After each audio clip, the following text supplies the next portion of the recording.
Because I'll be real again. The stuff I write is not for like everyday. Because you're a pervert? Huh? Because you're a pervert? No, because I'm nasty like that. Because you're a pervert. No. Being a pervert and being nasty is different. And like I was saying earlier. You're a really nasty pervert? Want me to admit that I'm a pervert? Just say No, I'm it. not a Are pervert. you a pervert or not? I'm not a pervert. Perverts are welcome at the clothes though. We don't discriminate. No. Exactly. No.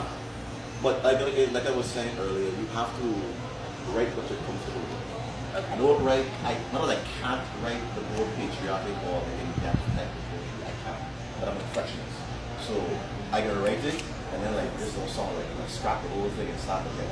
So what would naturally take me to write not poetry? It would take me like 10-15 minutes to put up something. The first thing. It would take me like 2 weeks just to write like 3 paragraphs of something patriotic or in-depth film. Because it's not your thing. It's Exactly. not your niche. I don't write patriotic. I love cinematic poems. It's not that I don't love my island. It's just that I don't know how to describe that. For me, it's not easy to describe it. Like I could write about love. I could write about breakups. I could write about hate, and everybody knows I could write about sex. But I have like 1 or 2 or 3 maybe the most poems about politics and those type of things. Again, but you know, people, but not necessarily. If you look at it in this way, poetry is art, right? You have artists that look, you're looking around Axum right now, you have an artist. An artist probably is really good drawing forms, like you know, the human form, and those paintings are amazing. But ask them to draw a skyscraper, and you're like, oh, okay, those corners and everything, it doesn't look, it's not abstract enough and all of that. It's just like she says, that's not the thing. But at the same time, we do the themes just because, I mean, we all know the Poetry Lounge gets very, Right. special. But we don't stick to the theme. After a certain hour, that's why people come back. It's also that you come and you say whatever you want to say, whatever's on your mind. Because for me, poetry is an outlet of what I have on my mind at that time. But I think having the themes is really interesting because it actually gives you a chance to step outside of your box. True. You know, so if you're a poet and you put words on paper, you might not think it's your best work, but somebody else may hear it and be like, yo, that's exactly how I feel about Simatin, or how I feel about Welch's Fruit Punch, or, you know, the cashews that come out. We talking about what I is, but it's not really. We wasn't gonna call you out or anything, you know. Yeah, but that's just it. You're in a space where you're comfortable enough to allow yourself to be yourself. So that's one of the things. That's one of the things that allowed me the ability to like come out and say a lot of this stuff because when you hear some of my stuff, it's like when you just ain't thinking like that, but it's the reality of it. It's like what Crystal said. I feel this way. My way may not be the way you feel, but this is how I feel. And then you just put the deep voice on That Barry White monotone. Somebody in the background reads that. So. What we need to do is get some more sound effects. Like we need to get our back and popping. But you see the thing with the sound effects is that the sound effects, like if you you talking and you reciting and you get all in depth, you hear a sound effect, the crowd will like it, but I'm a poet at all. But me in general, I get thrown off. I get taken out of my zone that I ain't right there. I get taken out of my zone because sometimes you hear it and then you be in depth and singing, you be in that zone and then you get ooh, and for me I'm like, funny. Now I gotta go put myself back in there. It's just again. a mental pause because it's a mental pause, but I ain't trying to take you off of that mental I know, pause but either. for me it was I think a poet, if that poet feels the same way that you do, they probably would be able to tell you like, hey, you know, I ain't wanna like sound effects them and take them. I think ironically because like when Crystal is doing her poetry and the sound effect drops, she just giggle in the middle of what she's saying. She will speak to the person and everything, and that's kind of in a way that's what makes it more personal. Yeah, because like, you it's a chill vibe. And you interacting not only with the DJ, but you interacting with the people because it gives them also a moment of like, oh shock, she really just say that, and the sound effect is just drop at the the right time. moment, you That's know? probably the same sound effect they had in their mind. Like, Exactly, like, ooh. Hey, now. I mean, I have a lot of them there. I have a lot of them there, but I mean, like I said, it's my personal thing. I would like to allow the poet the ability. Like, I'm not. Like they take to me, if you recycle something, you take me to a place. I try to get to where you are. You see, like how McGuire does do it with like music. I am not a person that would be like, hey, drop a beat and let me recite. Because damn no, I have to think melody, making it sound Right. on the beat. That's like, why. that's not me at all. Like So- I would get thrown all the way out. I think I've done it maybe twice, but I had the music beforehand, so I could have practiced a it little bit, yeah. to how it's supposed to sound to that melody. But like she would just be like, just drop a beat, and then she would do it, and then like, you're amazing. You know, the interesting thing that you bring up, Magwita has her way of saying poetry. Yeah. She does sing her poem on a rhythm. Right. Yeah. She has like a groove. So I think whatever melody you put behind her, all she needs to do is like drop the foot on the first beat, and then she will be able to just continue flowing with it. That's why it works for her. It does.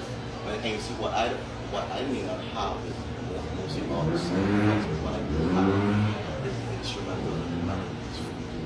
That like if you start a poem, like for instance the one you have in your fucking mind, I have a melody behind that will put you in a zone like the beat alone will be like mesmerize you, and then you hear the words that follow behind of it.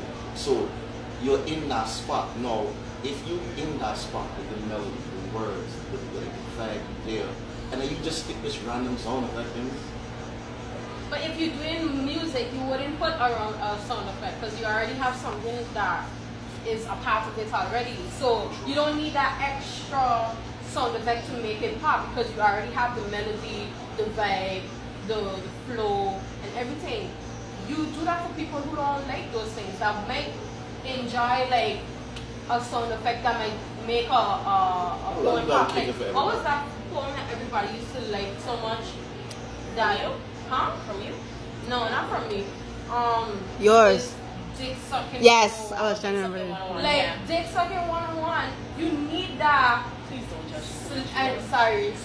And Ain't no you need that, apologies. that slurping song because it And really, you know, okay, you said you really- weren't there the first time, right? No. So the first ever Poets Lounge.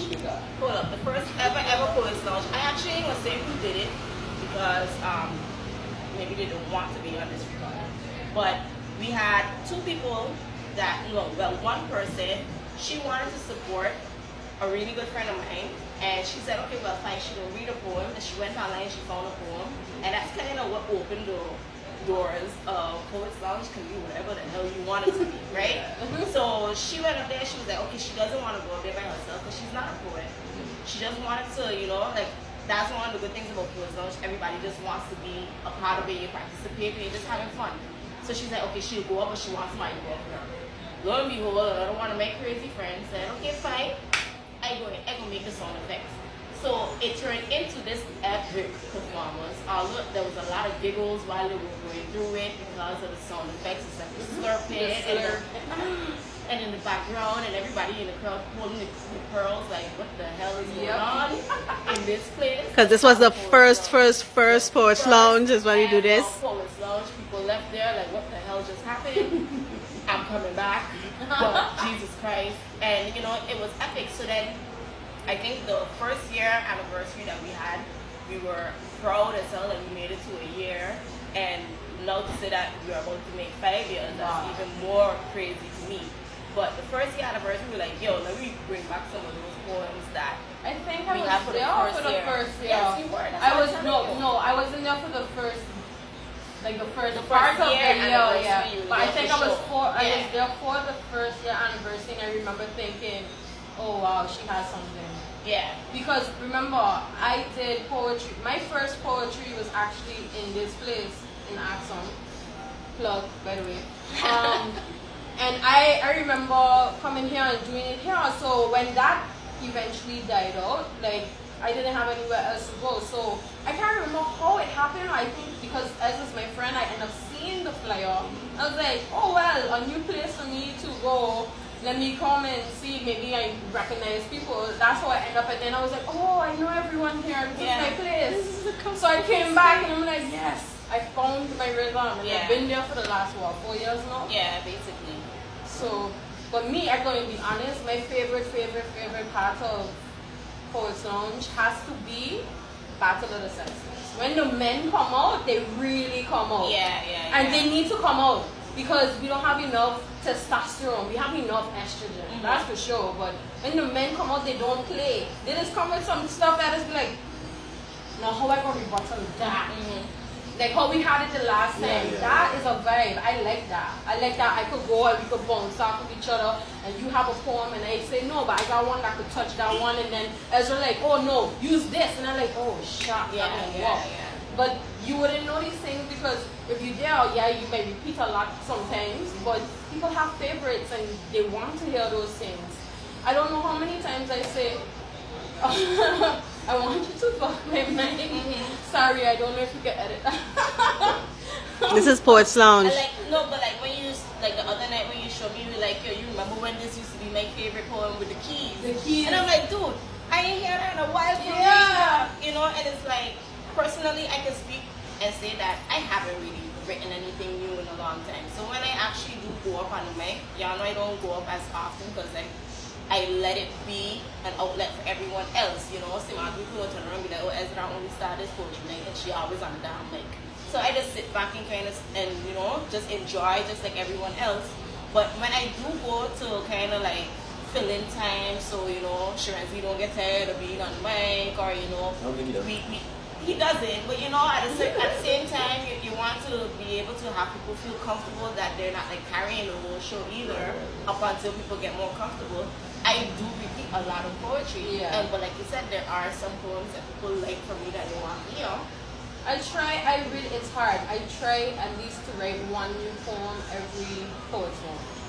So one, it opens up more poems for me to recite. But not only that, you don't want to always come with the same things also. So even though they might hear stuff before, like if you drop a new one, they're like, fire, something. And that's new one of the reasons why the themes help too. It's like, you know, okay, this is something to put my brain to, like, okay, I might not have thought of this theme to write a poem to. So I'll try a thing. It might not be my favorite, but somebody else might love it. You know, so it still kind of helps you to hone your skill in the sense of how you say that in English, you're broadening your horizons as far as the type of poetry that you do also, and it's just like a new experience. But my favorite part of the Poets Lounge is popping cherries. Yeah. I just love popping me some cherries because I get to get people drunk, I get people to, you know, they start to feel comfortable, and it's like an initiation to the Poets Lounge family. It's like, look, no, you part of us. You're just showing up, just sitting down in the back, interacting, you know. I really like that part. Yeah, and I like when Insurance leaders make us all make a poem. And it somehow does work out. You never know where it's going to go because everyone's so different. Yeah. But it somehow work out like fabulously. I don't understand. And also, what was kind of it was different, and it was thing too is when he was gone, our host Shirenzi, when he left, and then it gave every other poet an opportunity to do a segment. Right. You know, that was like stepping out of my comfort zone as well, because I go there and I know people wouldn't believe this. I'm pretty shy, so to have to host the whole thing to get people, like, I respect him like 10 times more than the average person. Well, speaking about the hosting,